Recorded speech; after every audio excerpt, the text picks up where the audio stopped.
Hello folks, and welcome back to the channel, or welcome if you haven't been before. Watto and Kim wandering about. Today we're meeting up with a group of friends of ours, Kevin's Rambles group, and we're going to join them on their walk. We're here in the New Forest. We're being led today by the one and only Dave Ford, famous in these parts. So we're going to take you with us and show you what we get up to on the day.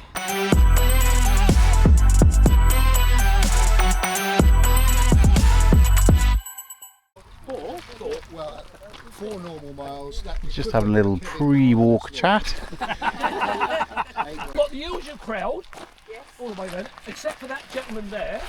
Ernie Samat has come to join us. Hello, Ernie. And this will probably be the Welcome, last Ernie. walk he ever does with us. Him. International YouTubers over here. What's that thing you got there? Pardon? Oh! Suit you, sir. So Dave, which way we got to go? We're going to go that way. That way? Yeah. What, through the brambles? Follow that That way. And then we'll have a little introduction. Lead the way, Dave. That way. Thank you, Dave. Oh, we're just heading off. We're already losing the first group. That's not taking long, has it? We've got the one and only Kevin with Where me is he? here. Where is he? Point him out to me, I'll have a word. No doubt he will be rambling throughout the day because that's what he does. That's why we love him. Right, we are heading out here. There we go. Oh, Dave. do you love him? I know. I can't help it. I've always had a soft spot for grey-haired old gentlemen. Little shot of the scenery straight away. Absolutely stunning. We are in the New Forest. For those of you who want to check it out, we are pretty close to Fording Bridge, Godshill. Check it out on the map. Lots of walks. Dave up front there can be considered a bit of a local expert, and that's why he's leading our walk today. And there's the throng, as we call them. You are right on the edge. Wiltshire's sort of just over there, so it's very much the northern edge. Normally it's quite quiet and peaceful. A few more people about today. They've heard about Kevin. He's in the area, so Yes. more people. The route we're going to do is about 4 miles. It's going to be undulating, but there's lots of interesting things to see. Good. I suppose the first thing, the most important thing about this area, we're going to be talking a lot during the walk. Back in the Second World War, this whole area was a bombing range for about 5 years. It was fenced off. There was like a 9-mile fence that went round, and mainly used for bombing practice. I won't go into too much further detail, I don't want to spoil what you see there, but quite a bit of the walk when I come across little bits of evidence that you wouldn't expect to see as we go along. Yes. This little track here is called Snake Road, not because there are snakes, because it looks like a snake, and we're going to sort of follow the track down to the bottom. Normally there's a lovely stream, like everywhere else. It's been dried up at the moment, and we're going to make our way up onto that ridge. That is the worst of the uphill bits. Okay. Where's Cynthia? There we go. Get that done early. We'll go nice and slowly. Okay. Brilliant. Thank you, Dave. This looks like an X-stream. So I'm guessing this little bridge went over a stream. Unlike many places in the UK at the moment, because we haven't had a lot of race, it's very dry. Ditch end, this is ditch end bottom. The source isn't too far away actually, maybe 800 yards up here. You come here, spring, autumn, winter, that is a raging torrent. Right. It's got, probably just a little bit too much now, but if there's water in it with a very, very brown tinge to it. That's because of the iron deposits further up. How far would it go up to my waist? You'd be underwater, yeah, definitely. Stay there for 6 months. Stay there for 6 months and see what happens. So this track here is probably the main route into the bombing range. After the war, for about 2 years, it was used a hill climb. In fact, the start was here, and the finish probably just on the brow of the hill. So I've seen some lovely old pictures, these old-fashioned cars charging their way up, as well as some American Jeeps and what have you. Nice. Brilliant. This is why I normally would send Kevin down to start searching for some hagstones. These are these little stones with holes in them. Yeah. Which are, you know, We're bashing on with our walk. Meeting up with all our friends again. And here is the imitable. That's a good word. You like that? I don't even know what that means, to be honest. It sounds good. Doesn't it? Sounds alright, doesn't it? Good. The imitable Mark. Like I said last time, check his channel out. Very interesting watch. I will put their links on my video as well. Yes, there'll On be the links bottom. all over the place here. It's linking As usual. Kevin, yeah. We are making a slight ascent at the minute. Which is only apparently this is the worst one. And it's not even We'll that take bad. that, yeah. We'll take that. It's got a bit of cardio. Cracking area, lovely scenery, bit of wildlife about. What more could you want? Yes, a little glimpse of the view there. We've just come up the track. Up a bit of an ascent. Get the lungs working and the legs working. Get that one done out the way early. It's quite warm today, it's very muggy as well. Not a lot of breeze, but beautiful. Everybody's chatting away. Kevin there wrangling the maybugs. We've got all this scenery we're surrounded by, and everybody's looking at Kevin's shoulder. These are just the marks made by the so ponies. many trees, especially holly trees around here, look like this. There are no branches down here, but suddenly the branches start appearing up here. This is like the grazing level. Obviously they probably couldn't get up there, but a lot of the trees have that look. There are very few branches at the bottom. I don't like rules now, I can't really stand it. No, you do surprise. The only rules I listen to are Kim's. And I'm only saying that because she's within striking different Yeah, distance. and I hear Kim is very wise as well. Is she? Oh yeah, yes she is, of course she is. Yeah. what was I thinking? Of course! Yes! We were talking about macro. You're right over there. Oh yes, she likes a bit of macro, don't you? Yeah. It's always good to make things look bigger, isn't it, Kim, by getting close up? There's so much you can say to that. There's so much you can unpack. It'll be worth it when we get there, but I've got a rough idea. So we've been informed we're doing a bit of through the Bracker. Of what was known as the ship's target.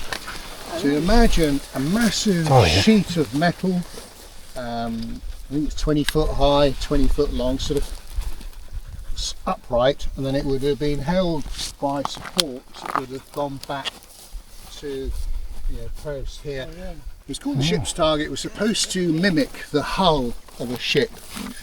And basically, it's normally mosquito planes would come in from that direction and fire cannon at this. So basically, it was just used as target practice. I mentioned at the beginning about this being a bombing range. Most of the bombs that were dropped were inert. They were really practicing for accuracy. I'm not going to waste a lot of ammunition while we're here. It was only towards the sort of last 18 months of the war where they started using proper bombs. I was going to see some superb craters later on. Very excited about that. The problem was when the war broke out in 1939, the Germans were so far ahead of us. Our RAF, 20-pound bomb was considered good. So we had a lot of catching up to do, and that's why areas like this were needed just to be put aside. People ask, well, what about the animals? Those were all removed, but back in the 40s there were only about 500-600 ponies here, so there were a lot less animals, so it was a lot easier.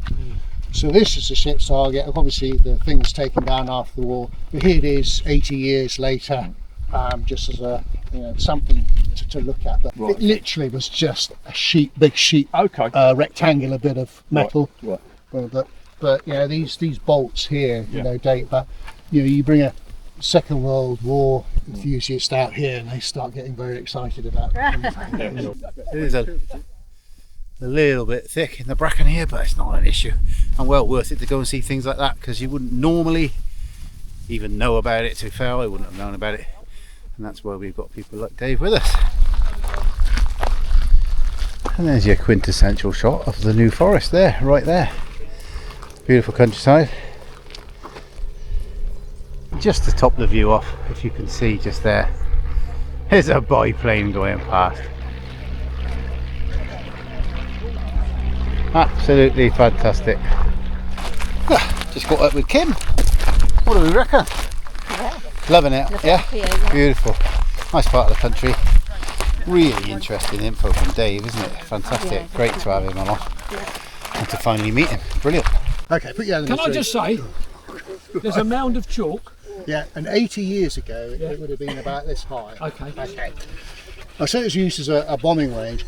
They used chalk to mark out things to bomb. So, for example, they would have marked out 2 parallel rows of chalk to mimic a railway line. Okay. Also, there's some other things we're going to be seeing later on, which are on the ground that needed to be obviously marked out with chalk from above.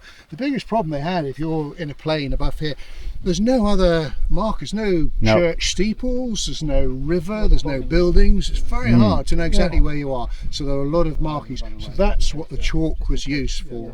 But look, we've got this little area here that nothing is growing on.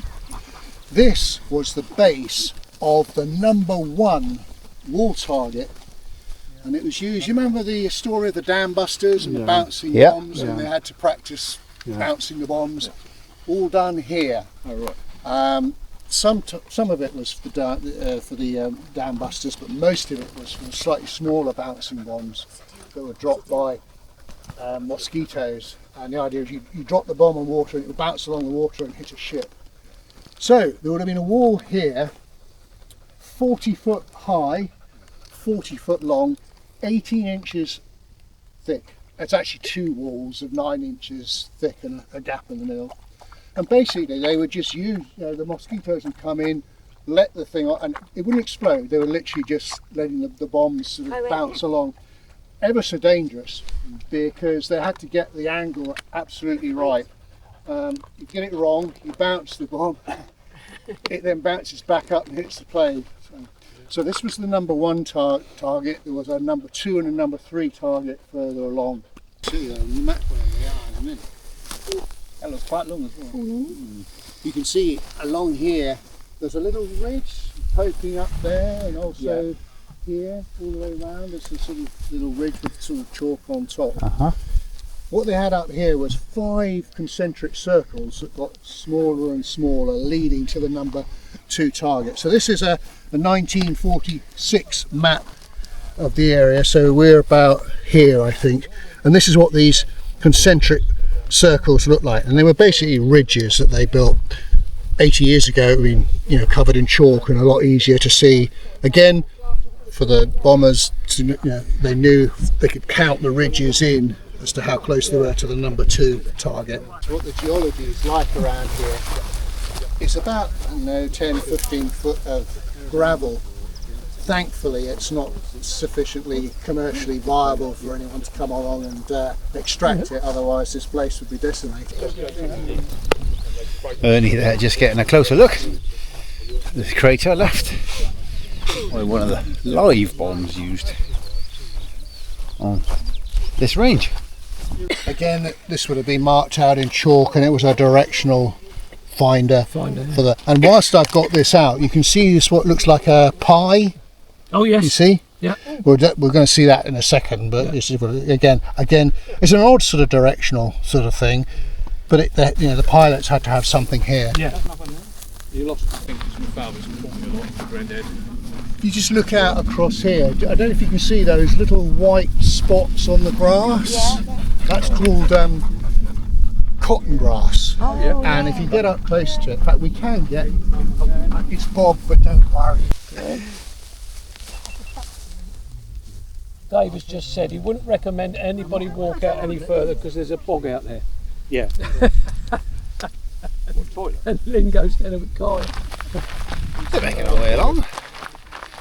And I've got the lovely Jean with me here, look. hello. Jean's made it across here today via public transport. It just goes to say, goes to show. You can do it. Get out there. 1 bus 2 trains, 1 bus, wow. and a lift from Dave. And a lift from Dave. Just goes to show you can do it. Just stopped briefly there for a little chat with a lady that me and Jean was walking past there, and she's actually doing a survey on the butterflies And I have to just quickly mention that we've seen a lot of butterflies on our little walk, which is something else you don't tend to notice if you're just walking. But I think that's really good, that people are actually taking the interest, surveying them, counting them, and just being a little bit mindful of the area that you live in and the environment. Everybody walking along chatting like they always do, and that's what we're here for. It's not just a walk, not just appreciating the outdoors, it's a social occasion as well. We're just dropping down into some woodland area now, so this could be yet another different part of the environment. Everybody with us? Well, everybody apart from Jeremy. This looks like a iron sort of grave set. Not very many of these on the forest, only about 6. What it says on here, just about Pittswood, it was enclosed in 1775. What that means is that if you can see, there's a little bank along the outside. Further they do, yeah. They would have created this bank, put a ditch in front of it, and they would have put a wooden palisade on top, planted the trees, and that meant the palisade, none of the animals could get at the trees. After 30 years, the palisade would be taken off to allow the animals back in, because the trees were big enough and old enough to look after themselves. When that's happened, it's called thrown open. So it was planted in 1775, it was thrown open probably about 30 years later, 18 something. What's unusual about this one, it was then re-enclosed in, I think, 18 blah blah. Maybe the crop didn't take, or there might have been a crop failure or something in the tree, so they did it again. Now there's only about 6 of these in the forest, because these were put in by a chap called Lascelles, who was deputy surveyor of the New Forest at the time, and he was the only surveyor that had, this was his little party piece. Whenever an enclosure was made, he'd put these, and there were only 6 enclosures made when he was about. So I said 1775, lovely oak trees down there. This part was decimated in the 1960s. They thought it'd be a good idea to get rid of all the oak trees. And after a year they said, whoa, stop, you can't do that. And they planted these instead. Horrible. Horrible. Conifers. Conifers.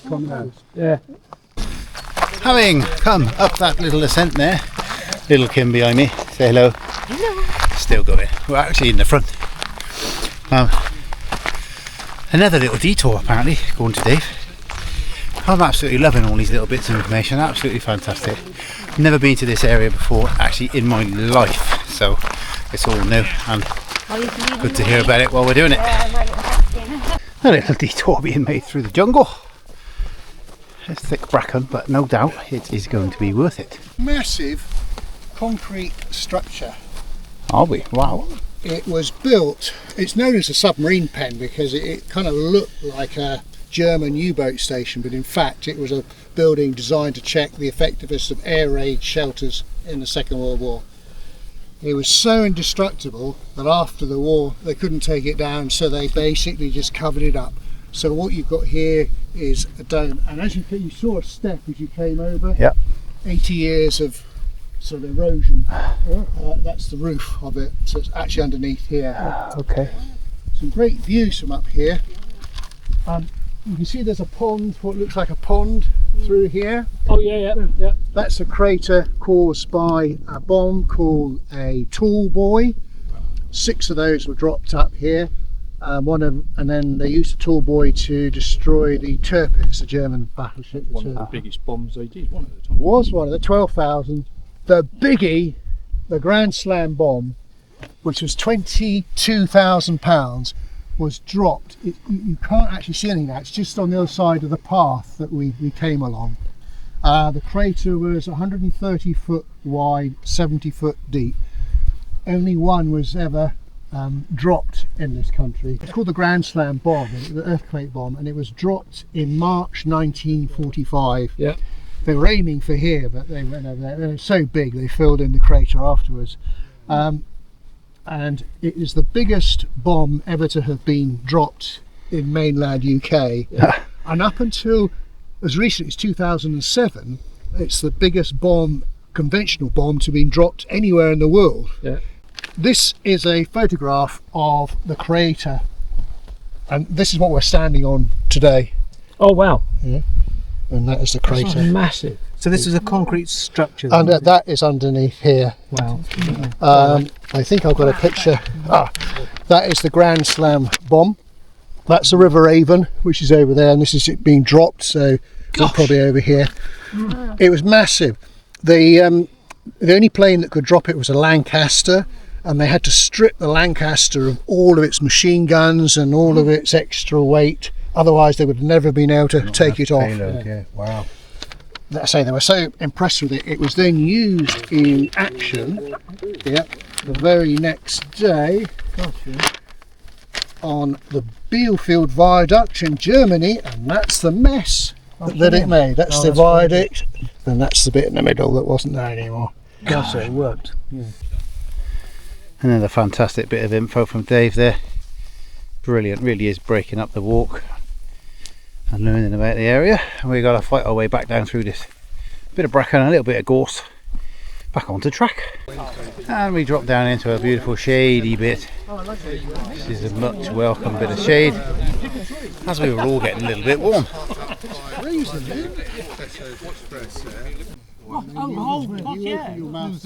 is where Kai goes and wheezes a bit. I'm following Kim. Oh, yeah. Oh look.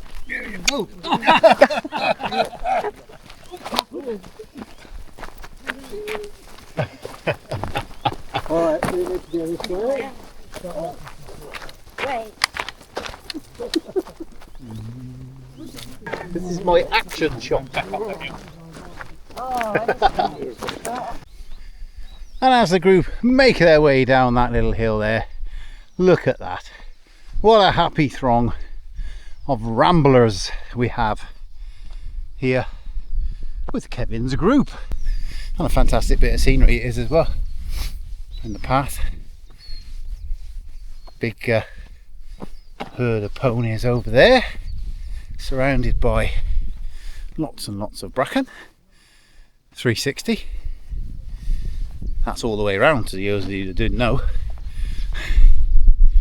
Thoroughly enjoying it. It is very warm, the sun is out. No idea how hot. Doesn't really matter. It's not raining, so happy days. And we're just crossing a very dry stream bed, river bed again. Like I said, here in the UK, if you're not in the UK, it has been very dry this spring into summer now. We can actually do with some rain. Now, this you can see here, we've come through an area of heathlands, of fairly dry and you've got this oasis of greenery. Just through those woods there was once, well, this house here, it's basically a forester's lodge. So the forester who was in charge of this particular area actually used to live here, and that's what the house looked like. When the area was taken over by the military, it got damaged badly, so damaged it just got, and there's nothing, the only thing that's left is this here, and on the side there are some evidence of some orchards, apples, that sort of thing. So the guy in charge of Ashley Walk was here. There's about 15 areas on the New Forest called something Walk.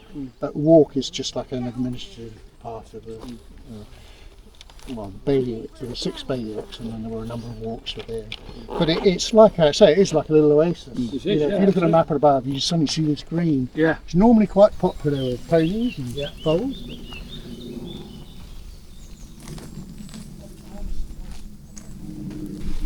I mean, take a little tactical pit stop, a few fluids and a little bite. Oh, just going to continue on in a minute. Ow! That's spiky. Making our way through the spiky gorse. Ernie's alright there, look, he's dressed in his fatigues. I tell you what, I'd rather have that on than my shorts at the moment, thank you. Oh, according to Dave, that was a shortcut. I don't mind admitting, I'm blowing a bit here. But that's all part of the fun. That's why we're doing it, isn't it? Bit of exercise at the same time. So yeah, we're back at where we parked the car for Ashley Walk. No doubt we'll do a little bit of a closing out, and I think some of us are going for a nice meal afterwards.